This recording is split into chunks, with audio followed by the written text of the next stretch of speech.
Rõõm on teid tervitada taas meie tippkeskuse 3. kohvi hommikul. Jätkame järjekindlal sammul ja toome teie ette igasugu põnevad teemad igal kuul. Ja tänane ettekanne kestab umbes 40 minutit. Selle järel on kuulajatel aega küsimusteks ja ettekande lõpus kuulutame välja ka järgmise kohvihommiku teema ja aja. Ja tänast kohvihommikut salvestame, see on hiljem järelvaadatav meie YouTube'i kanalil, nii et kui kõike ei kuule, siis saate pärast järele vaadata. Aga arutelu ja küsimuste osa me kahjuks ei salvesta. Lisaks väike meeldetuletus, et kestliku maakasutuse tippkeskus, teisisõnu Futurescapes, on 7 aastat vältav teadusprojekt, mille raames analüüsime keerukaid seoseid elurikkuse, süsiniku ja kasvuhoonegaaside vahel. Ja uuringu tulemusena töötame välja uudseid maakasutuse lahendusi, mille abil kliimamuutust leevendada. Ja meie konsortsium koosneb 8 töörühmast, kes tulevad siis Tartu Ülikoolist, Eesti Maaülikoolist ja 3. Maaelu Teadmuskeskusest. Aga täna on teie ees projektipartner Eesti Maaülikoolist. Nii et meile esineb Eesti Maaülikooli taimetervise õppetooli professor Eve Veromann, kes juhib samuti meie projektis agroökoloogia töörühma. Ja töörühm on väga ainulaadne, kuna see on Eestis ainuke uurimisrühm, kellel on kõrgetasemelised teadmised põllumaade bioloogilise kahjuritõrje ja tolmeldamise kohta. Ja samuti on neile väga lai koostöövõrgustik ja juba välja kujunenud partnerlussuhted põllumeestega. Ja just Eve töörühma abiga püüab meie tippkeskus sillutada tee teoreetilistest uurimistöödest reaalse põllumajanduseni. Ja Eve arutlebki täna teemal, kas kahjurikindel põllumajandusmaastik on võimalik. Nii et siinkohal soovin head kuulamist ja annan sõnajärje üle Evele ja luban sul ka jagada. Ja, just. Aitäh ilusa sissejuhatuse eest ja võtame siis kohvitassid ja siin on näha ka nii EMO kui Futurescape ja ma jagan ka kohe enda ekraani. Praegu te peaksite nägema ilusat sinist ekraani, et ma kohe lisan sinna ka siis ettekande. Et kas teeme lühikese kohvi joomise, et ütleme, et ei, ei ole ja saame minna tagasi putti kirjutama. Aga põhimõtteliselt, mis see kahjurikindel märk on, ja kui palju me saame üldse rääkida millestki, mis on 100% kahjurikindel. Näiteks kui me lähme poodi ja tahame osta endale vihmakindlat, aga hingavat jopet, siis seal on samamoodi, et ainult teatud millimeetrite hulgani on see vihmakindel. Ja samamoodi on ka selle kahjurikindlusega, et meil ei ole reaalselt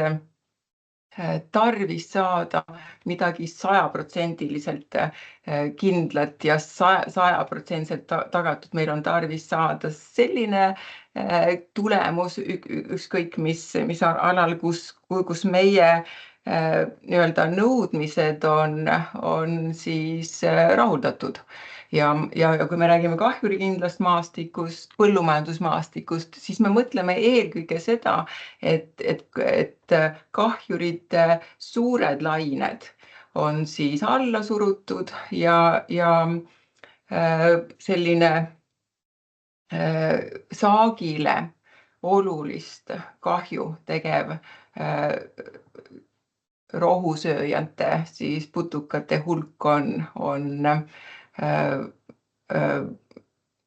alla surutud, ehk siis me saame öelda siis sellised maastikud, kus siis kahjurite surve on väiksemaks võetud. Et kui me räägime põllumajanduse dilemmad, siis ühelt poolt on põllumajandus toidutootmisel otseselt sõltuv looduse hüvedest, sellist nagu tolmeldamine, kahjuritõrje, mullaviljakus, aga teisalt on kahjuks ka põllumajandus üks peamisi bioloogilise mitmekesisuse hävitajaid, ehk siis ta hävitab looduse hüvesid, millest ta ise sõltub. Ja väga paljude aastate jooksul on selliseid looduse hüvesid võetud enesestmõistetavalt ja kasutatud kui piiramatud allikad, mis ongi viinud siis paljude looduse hüvede kriitilisele vähenemisele või isegi kaole, et näiteks looduslike tolmeldajate vähenemine ongi viinud tolmeldamise defitsiidini paljudel putuktolmeldamist vajavatel kultuuridel. Kahjurite looduslike vaenlaste vähenemine on viinud kahjurite puhangute suurenemiseni, mulla elustiku vaesumine viib mullaviljakuse vähenemisele ja see kõik seab ohtu taimekasvatuse jätkusuutlikkuse. Ja kui me räägime põllumajandusmaastikest, siis mille poolest nad on teistmoodi kui nii-öelda tavalised maastikud, et põllumajandus fakt on see, et põllumajandusmaastikud on inimese poolt kujundatud ja kuigi inimene domineerib maal juba alates siis horotseenist ja on sealt saadik ka toitu kasvatanud ja maastikku kujundanud, siis alates juba 8000 aastat tagasi tekkisid nii-öelda põllumajandusmaastikud, kus siis inimene töötas koos loodusega ja tekitas siis endale toidu tootmiseks sobilikke tingimusi. Samas intensiivne põllumajandus on siiski viimase 100 aasta või isegi, no ütleme 100 aasta küsimus, et kas inimene on põllumajandusmaastikul tegeledes ja luues siis alati vähendanud bioloogilist mitmekesisust seal? Kindlasti mitte. Kõige rikkamad, ma mõtlen just nimelt liigirikkamad maastikud on inimese kujundatud. Ehk siis meil on siin väga hea näide Laelatu puisniidu näol, kus on siis 76 liiki ühel ruutmeetril, mis on siis kõige liigirikkam väikesel skaalal olev kooslus. Sealt on leitud üle 2/3 kodumaistest orhideeliikidest ja üle 500 soontaimede liigi, et kõik see mitmekesisus on tegelikult loodud tänu inimtegevusele. Me oleme seal sadu aastaid tegutsenud, me oleme seal suurendanud seda mitmekesisust just nimelt iseenda tegevusega. Samas on teisalt ka põllumajandusmaastik, mis on ülivaene liigilises mõttes, on näiteks suured monokultuursed põllud, kus enamasti me leiame võib-olla paar liiki ruutmeetri, mis kindlasti on tootja rõõmus, kui seal on ainult üks liik, mis on tema kultuur, aga samas selline monotoonsed suured põllualad on tõesti ühed liigi vaesemad kooslused ja need on samamoodi inimese tekitatud. Ja selline intensiivne põllumajandus, kuhu on viinud tegelikult meie teadussaavutused, on see, et meie masinad on läinud järjest suuremaks, need agregaadid, mis seal taga on järjest suuremad ja see omakorda ongi viinud järjest suurtemate põldude tekke ja ka neljakandilisemate põldude tekkeks, sest et siis on kõige efektiivsem tööd teha ja kõike lihtsam ka. Samas on need sellised suured monokultuursed põllud, seal pakutakse toitu ainult ühele kindlale rohud taimetoidulisele lülijalgsetele ja samas võetakse ära kõik, enam-vähem kõik võimalused tema looduslike vaenlaste toimetamiseks. Ja tänu sellele, et me anname toitu ainult ühele putukale näiteks, kes siis on meie mõistes kahjur, sest ta toitub sellest samast kultuurist, mida meiegi tahame süüa, siis sellega koos me hakkame neid putukaid siis haldama ja suurte põldudega tuli kaasa ka suurem pestitsiidide kasutamine. Loomulikult sõltub selle kasutamine ka kindlasti kultuurist, agrotehnikast ja nii edasi, aga selle tulemusel, et me kasutame ja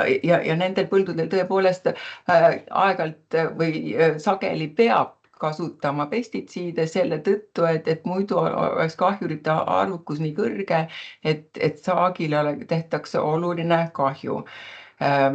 Samas need pestitsiidid ei ole kunagi liigispetsiifilised, et kui me tahame ka hallata seda kahjurit, siis me teeme ka siis ümbritsevale ja samal ajal põllul viibivatele lülijalgsetele putukatele, mikroobidele, kõikidele, keda me seal leiame, me teeme ka nendele potentsiaalselt kahju. Ja hävitame sellega koos elurikkust ja seda nii liikide arvukuse kui ka liigirikkuse mõistes. Siin võib-olla mul on toodud slaidil välja ka, mis asjad on monokultuurid ja monoviljelused, et tihtipeale on viimasel ajal hakanud levima selline nagu definitsioon, et Eestis tegelikult ei ole monokultuure ja Eestis on, sest et monokultuuride all mõeldakse monoviljelust ehk siis monocropping. Et monokultuurid on sellised siis põllud, kus siis ühte kultuuri peal kasvatatakse ja see on halb ainult siis, kui need põllud on liiga suured. Samas monoviljelus on siis selline, kus siis sama kultuur kasvab ühel põllul mitmel järjestikusel aastal, mis tähendab viljavahelduse puudumist ja see tõepoolest on halb nii suurel kui väiksel skaalal. Miks see maastiku suurte põldude siis, miks suured põllud kehvad on või halvad on, kui me vaatame neid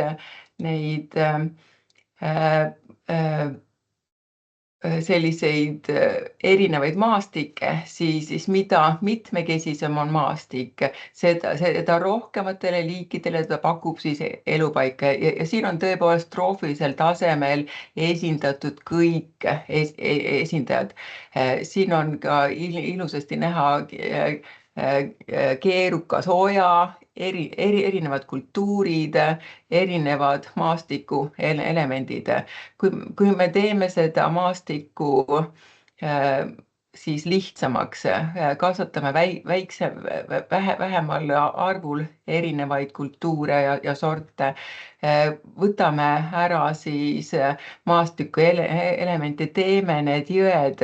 sirgemaks, siis me võtame ära teatud hulgalt liikidelt elupaiku ja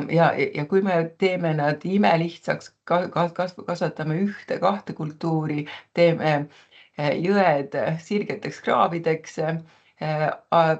võtame ära ka looduslikud ja poollooduslikud elemendid, siis tõepoolest sellisel põllul on väga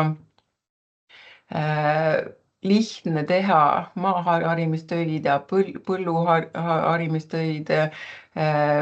aga need maastikud ei toeta enam siis kahjurite looduslikke vaenlasi, vaid et me anname süüa ainult taimtoidulistele putukatele. Samas, mida mitmekesisem on maastik ja mida elurikkam on kooslus, seda kiiremini ta toibub ka häiringutest ja seda paindlikum on ta ka erinevatele siis muutuva kliimatingimustele ja seda tugevam on ka siis ökosüsteem tervikuna. Siin lõpus tõepoolest siia meil kindlasti osaliike jääb alles, kes siis võivad kasutada neid põldu kas siis toidubaasina ja noh, varesed ikka lendavad selle kohal, aga lõokesi enam ei pruugi olla. Ja elurikkus ongi hästi toimivate ökosüsteemide aluseks ja põllumajandusmaastikul on tähtis igasugune elurikkus, kaasa arvatud ka see nii looduse poolt pakutud kui ka inimese poolt siis kujundatud elurikkus ja väga suur vahe on, kas me kasvatame 200 hektaril ühte kultuuri või kasvatame näiteks 4 kultuuri ja vahe on ka selles, kas me kasvatame selle kultuuri ühte sorti või kasvatame 4 erinevat sorti. Igasugune mitmekesisus meie sellises mitmekesisuse defitsiidis olevas põllumajandusmaastikus on ülioluline. Siin on hästi lihtne või lihtsustatud skeem, kuidas elupaiga mõju tugevus siis põllu peale jõuab, et kui siin see väike sinine joon on siis põllupiir ja see roheline laine või joon siin ümber on nii-öelda selline ala, kus siis kahjurite looduslikud vaenlased levivad põllule ja kui meil on suur põld, siis tõepoolest 90% sellest on kaetud siis herbivooridega ja röövtoiduliste lülijalgsete mõju ei tule esile sellisel määral, et sellel oleks tõesti selle taimtoiduliste putukate populatsiooni vähendav toime. Kui me teeme neid nii-öelda põlluservasid juurde, siis me suurendame seda võimalust, et röövtoidulised saavad rohkem elupaiku ja röövtoidulised jõuavad ka herbivooride arvukust hakata siis reguleerima ja mida rohkem on meil siis põlluservasid, seda rohkem jõuab meile ka siis röövtoiduliste poolt pakutud siis kahjuritõrje teenust põllule ja herbivooride populatsiooni suurust saavad nad siis reguleerida.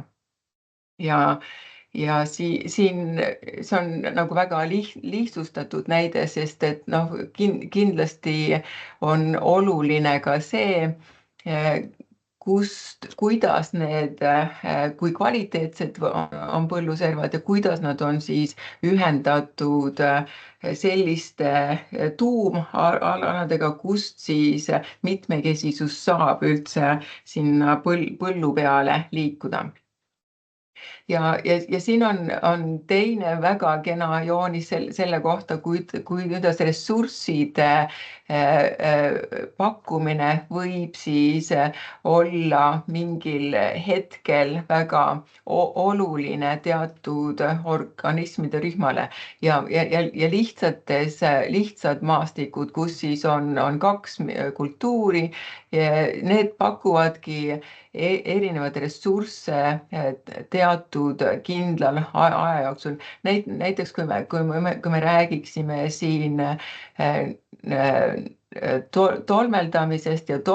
tolmeldajatele olulisest ressursist, et näiteks kui siin oleks taliraps, siis taliraps pakub olulist ressurssi siis nektari ja õietolmu näol väga suhteliselt vara kevadel, mai keskel taliraps õitseb ja siis ta pakub ohtralt ressurssi, samas ülejäänud aja jooksul seesama põld praktiliselt enam tolmeldajatele midagi ei paku. Ja me saame seda nii-öelda ressursi pakkumist reguleerida vastavalt sellele, kuidas me siis enda põllumajandusmaastikku kujundame. Kui me lisame sinna juurde erinevaid siis taimeliike, mida me kasvatame, ehk siis me lisame sellele kahele nii-öelda kasvakultuurile võib-olla veel paar-kolm kultuuri, mis siis pakuvad erineval ajal ressursse, lisame siia ka maastiku elemente, mis pakuvad potentsiaalselt kogu aeg toitu siis erinevatele kasuritele, nii tolmeldajatele kui ka siis kahjurite looduslike vaenlastele ja siis me oleme taganud ressursi kogu vegetatsiooniperioodi jooksul, mis ongi selle maastiku komplekssuse mõte. Ja kui me siit vaatame, kuidas siin on mitu erinevat skaalat, musta piirjoonega on tähistatud põlluskaala, valge piirjooniga tähistatud näiteks taluskaala ja siis sinised jooned on siis maastikutasand ja põllu sees siis need on need mustad jooned ja ka mustad nooled, siis seal mõjutavad erinevaid organisme, nii põllusisesed tegevused nagu mulla harimine, kasvatavad kultuurid ja samas ka need organismid, kes siit põlluservalt sinna sisse lähevad. Talutasandil liiguvad tõepoolest ka erinevad putukad ja ka talutasandil mõjutavad seda põldu need tegevused, mida me teeme külgnevatel põldudel aga ka samas ei tasu ära unustada ka maastiku tasandit ja seda, et meil on kahjurid ja ka nende loodus, kui vaenlased võivad olla väga liikuvad ja tulla ka väga kauge maa tagant enda siis lemmik või siis ainult tema toiduressursi juurde ja sellisel juhul sõltub juba sellest, mida ka ülejäänud, mis toimub ka ülejäänud maastikul, et paljud organismid on suutelised levima pikki vahemaid ja nad võivad ka näiteks talvituda erinevatel maastikel ja erinevatel maastiku elementidel, aga ka põldudel, kust nad siis liiguvad lõpuks sellele põllule, mis on meil näiteks vaatluse all. Kui me vaatame siis sedasama maastikku ligemalt, siis terve rida olulisi näitajaid mõjutavad seda, kuidas looduslik kahjuritõrje meie põllul toimib. Et maastiku tasandil kindlasti on väga tähtis see, kui suure osakaalu põhimõtteliselt üleüldse selles maastiku skaalas põllud moodustavad ja ka põldude keskmine suurus ja siin on mõeldud just nimelt seda põllu alt, kus siis kultuuride, kus üks kultuur on peale, eks, et sest, et kui kui meil on põld, mis on näiteks küll PRIA andmete järgi väike, aga ta tegelikult kasvatatakse mitmel nii-öelda põllu peal üht sama kultuuri peal, siis bioloogilises mõttes on ta siiski üks põld ja põllukultuuride mitmekesisus on siin samamoodi ülioluline näitaja, sest et kui mida mitmekesisem on siis meie maastikul põllukultuuride arv, seda vähem me toetame ainult ühte selle kultuuriga seotud kahjurit ja seda väiksem on tõenäosus, et nad suudavad enda populatsiooni siis väga suureks kasvatada. Oluline on ka põldude servatihedus ja maastiku elementide sidusus ehk siis need kahjurite looduslikud vaenlased ja ka tolmeldajad peavad saama liikuda ühest elupaigast teise, peavad saama turvaliselt levida, neil peab olema varjupaiku ja ka talvitumispaiku. Kui me vaatame põllutasandit, siis siin on väga oluline ka samamoodi põllu suurus, viljelusviis, et kas tegu on siis mahe- või tavaviljelusega, kui intensiivselt kasutatakse siis põllumajanduskemikaale, kui intensiivne on maa harimine, kui sage see on ja loomulikult on tähtis ka see, kui haigus- ja kahjurikindlad kultuure me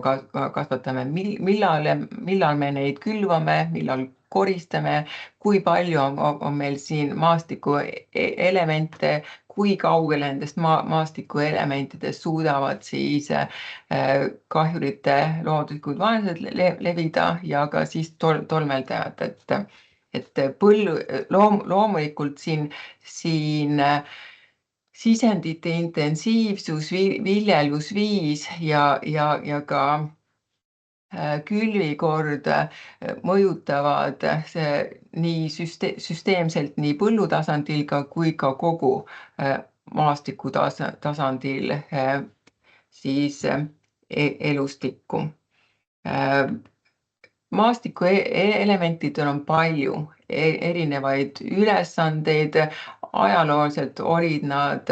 enda nii-öelda piiritähised, praeguselt on nad olulised põllumajandusmaastiku liigendajatena, tuule- ja vee-erosiooni vähendajad, näiteks sellised suured tolmutormid, mis on ka nüüd juhtunud Lääne-Virumaal paar aastat tagasi jõudis see ka uudistesse, kus siis autod ei saanud sõita sellepärast, et tolm oli nii tihe ja see tolm oli siis keerutatud põllumajandusmaalt, mis ei olnud taimedega kaetud ja see oli tuule-erosioon, mis viib siis kõige viljakama mullakihi põllult ära. Ja see saab toimida, sellised suured tuule-erosioonid saavad toimida ainult sellisel juhul, kui maastiku elemente ei ole piisavalt ja seal ei ole ka puudega maastike elemente. Jah, siin on erinevad siis ülesanded, millest ma ka enne rääkisin, et miks meil tihtipeale ei ole häid näiteid sellest, et meil on meil ju on maastiku element ja näed, ikka on kahjurid ja ikka on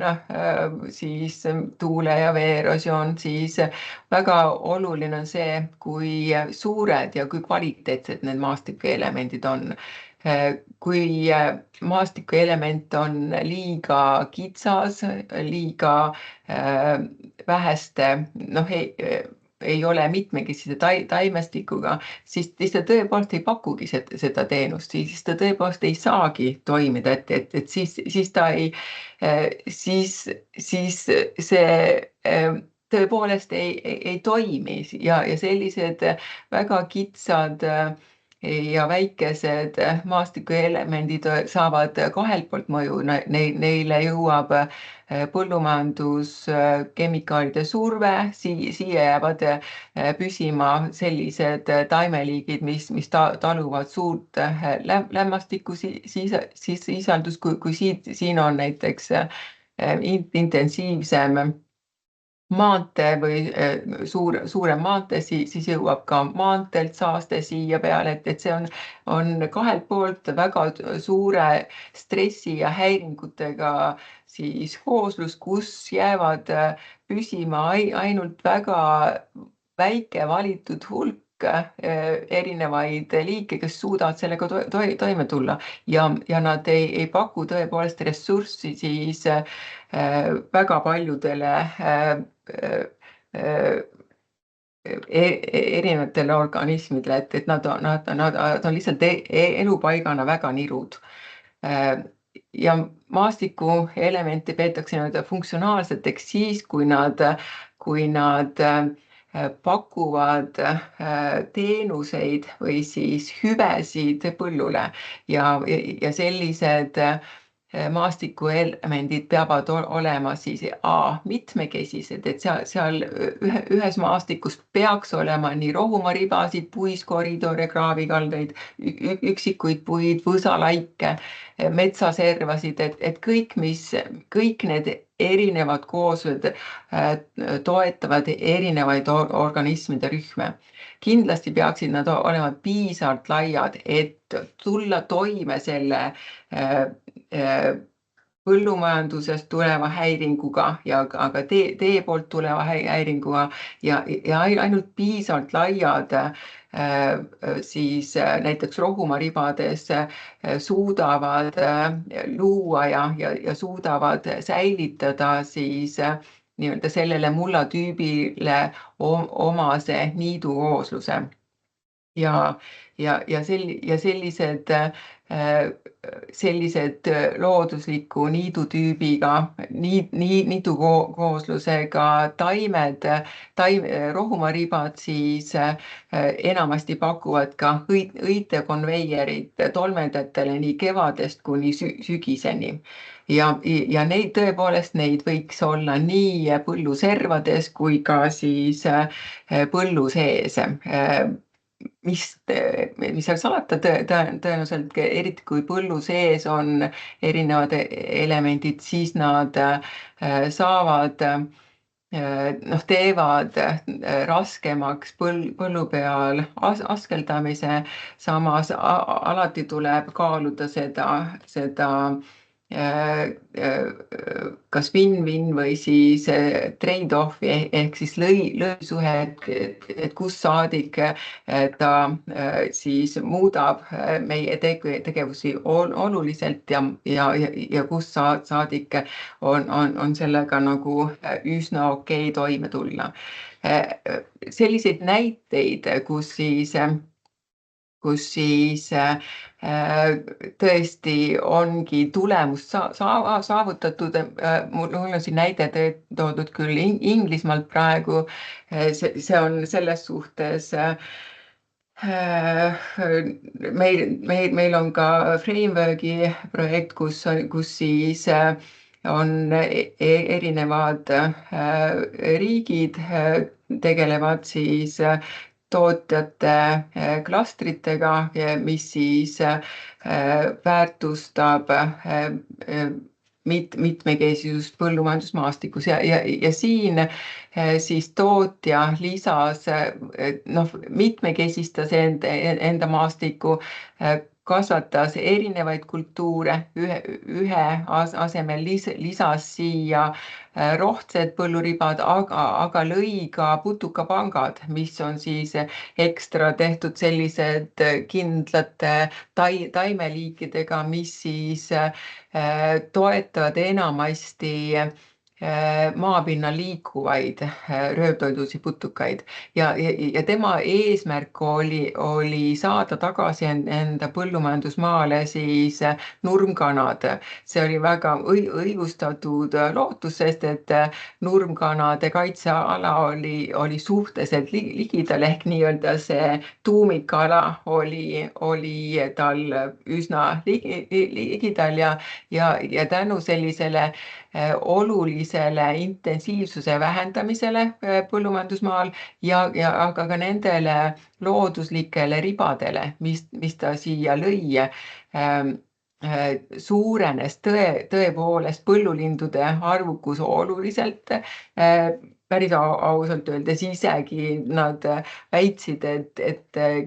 ligidal asuvas, võrreldes ligidal asuva looduskaitsealaga leidsid nad siit isegi rohkem enda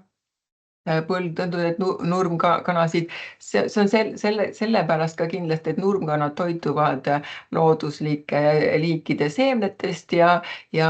need nii putukapangad kui ka rohtsed ribad pakkusid neile siis toitu. Lisaks sellele kaasnes tootele nii-öelda win-win süsteem, mitte ainult nurmkanade arvukus ei suurenenud, vaid ka siis põllul langes lehetäide arvukus alla tõrjekriteeriumi, nii et nad ei pidanud enam lehetäide vastast tõrjet tegema. Ja kas meil ka on häid näiteid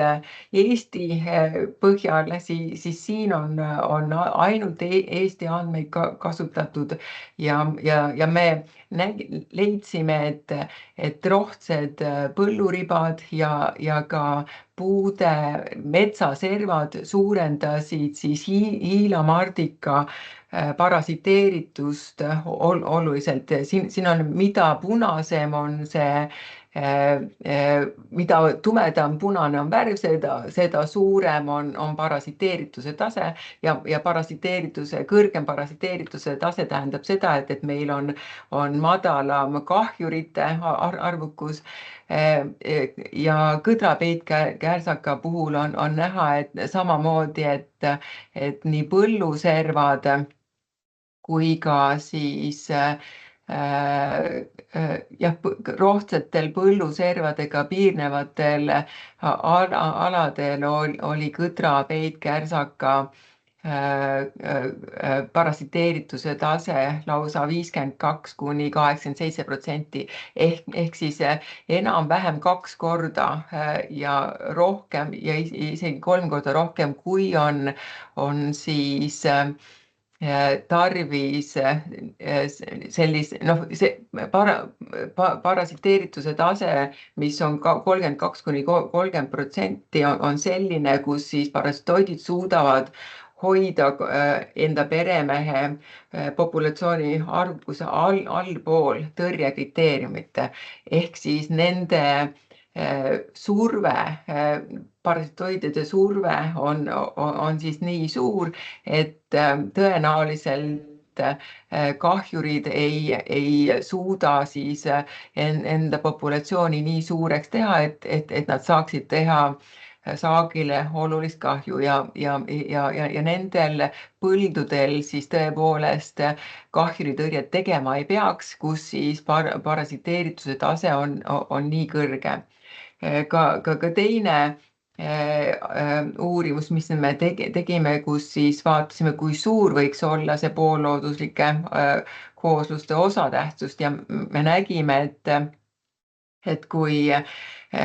poollooduslike koosluste osatähtsus 1 kilomeetri raadiusega maastikualal oli väiksem kui 18%, siis jäi parasiteerituse tase allapoole seda soovitud kriteeriumi, kus siis looduslikud vaenlased suudavad hoida enda peremehi kontrolli all. Samas, kui see oli suurem kui 18%, siis parasiteerituse tase tõusis rohkem kui 70%-ni, et see näitas, et meil on tõepoolest olemas ka selliseid maastikke, kus kahjuritõrje on tagatud. Ja kui me anname siin te näete hiilamardika parasitoide, kes lendavad rapsipõllul ja otsivad siin hiilamardika vasseid ja te näete, et neid tõepoolest, kui me anname neile võimaluse, siis nad tulevad ja otsivad ja nad aitavad hoida seda kahjurite arvukust kontrolli all. Aga neil peab olema siis elupaiku, süüa, peremehi ja ka sellisel ajal, kui alati see nii-öelda kasvatatav kultuur ei paku seda, et selleks ongi tähtsad need maastiku elemendid, mis pakuvad alternatiivset peremehi, süüa, varjupaiku siis kahjurite loodusega vaenlastele. Ka röövtoidulised on ehk siis maas liikuvad röövtoidulised on olulised kahjurite arvukuse reguleerijad ja nemad samamoodi vähendavad siis kahjurite arvukust sellel samal aastal, kus nad siis kus me tahame, et nende arvukust vähendatakse. Siin on meil sentinellide süsteemi katse, kus me paneme põllu peale nii-öelda peibutussööda, kus siis ja me vaatame, kui kiiresti siis peibutussööt süüakse ära, mis näitab siis kahjuritõrje potentsiaali. Miks on see piirmäär sellisele 20%-le siis jõudnud, ongi see, et kõige rohkem ongi leitud seda, et sellest allapoole, kuigi osalt osad on leidnud, et juba üle 10% aitab tõsta seda loodusliku kahjuritõrje potentsiaali. Samas meie andmete põhjal oli see nii-öelda kriteerium just 18% selles maastikuskaalal, kus me seda tegime ja mudelid näitavad ka seda, et sellise osakaalu saavutamine on väga väikese või lausa ilma lõivsuhteta saagi suurusesse. Ja kuidas me saame seda teha, ongi nii, et me saame suurendada ka siis olemasolevaid põllusaari, me saame teha need kitsad põlluservad laiemaks selliseks, kus nad töötavad, me saame välja jätta sellised väheviljakad alad, välja jätta tootmisest sellised väheviljakad alad, mis on kas liiga madalad, et me näeme, et igal kevadel on ta üle ujutatud, suvel suurte vihmadega on teatud põllulapid üle ujutatud ja tavaliselt tootja selliselt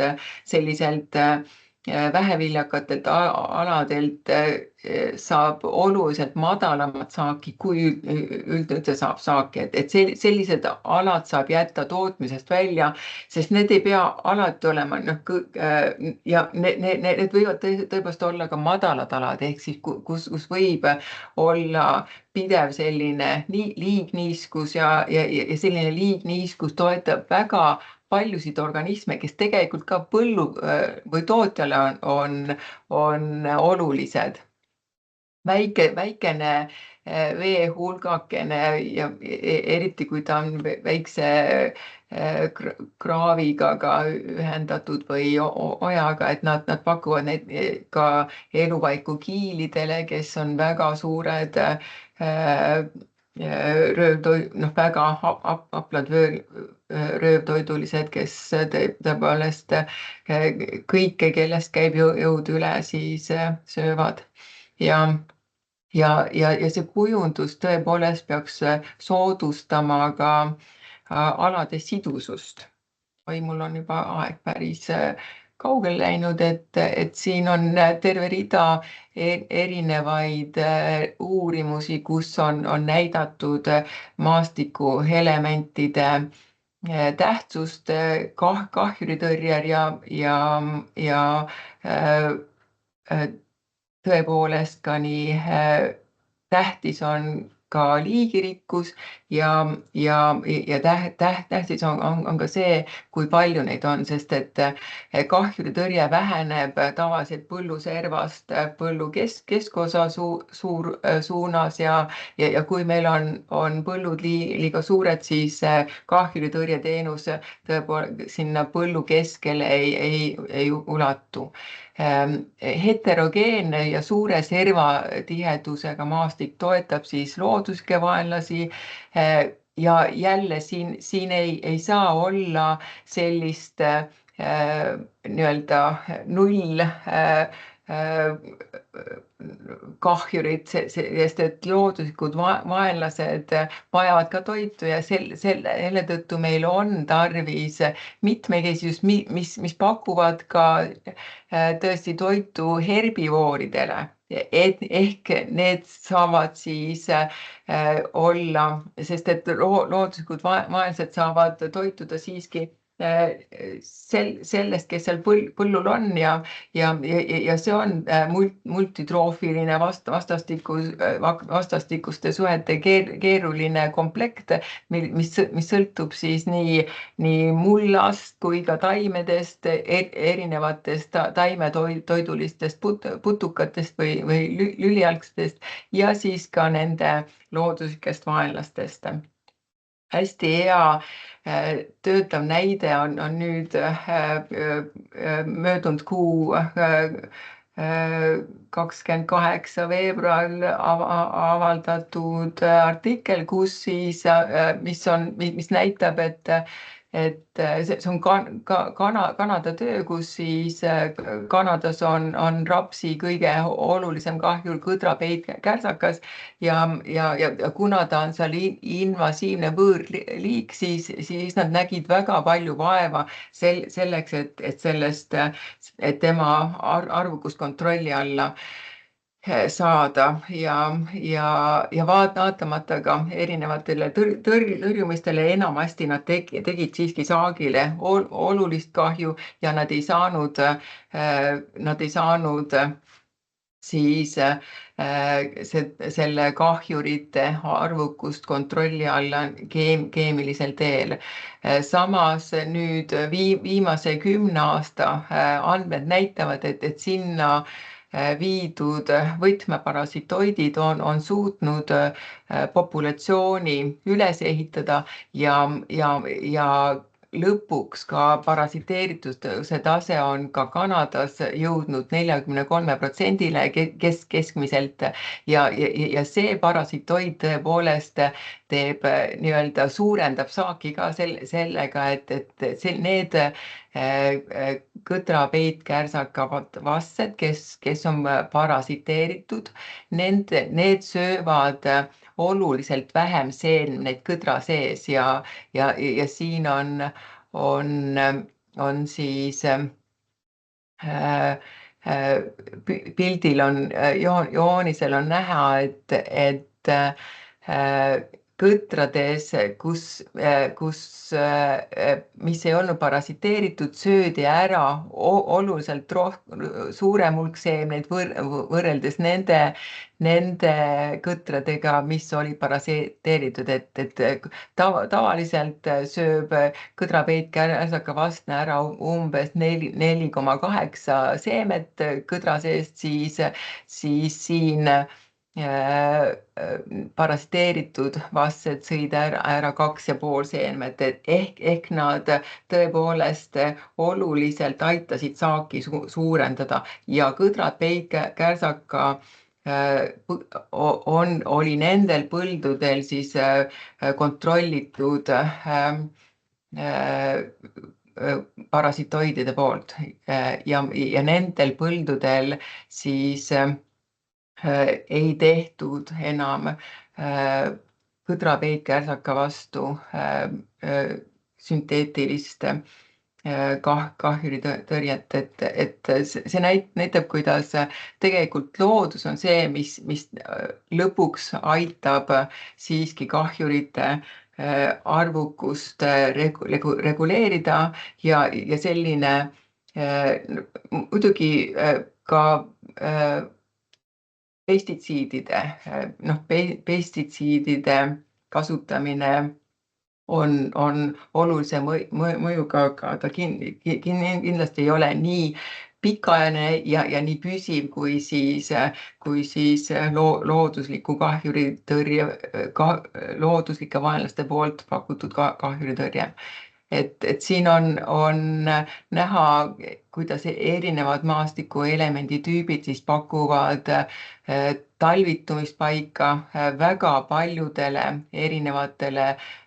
röövtoidulistele putukatele, et et me leidsime rohtsatel põlluservadelt 1 ruutmeetrilt 579 isendit röövtoidulisi ja parasitoide on väga